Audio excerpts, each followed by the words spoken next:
Hello everyone, in this video we will learn how to manage multiple browser tabs in Google Chrome.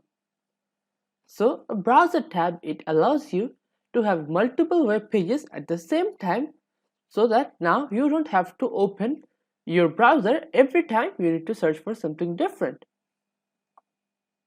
So this is how we are going to implement this video. We are going to use the control plus the tab to move between our tabs, and these are the things how we can cross and add a new tab. So now let's get started. So now I am in my Google Drive. So if I want to add a new tab, all I have to do is simply click on this plus icon, that is the new tab icon. Now over here I can click on Google. I have bookmarked this, so I can use Google. Now I can add another new tab, and if I type the youtube.com and hit enter, now I can have my YouTube.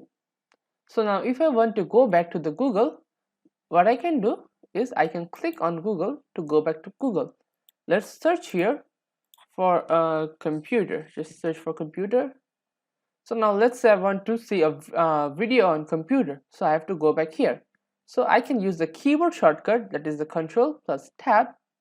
So now I can change between this tab. Now if I want to go back to my Google Drive again, I can use this control tab.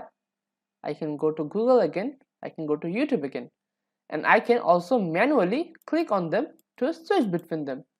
Now if I want to close this tab, all I have to do is click on this cross, and now I can close this tab. So now let's have a look at the summary.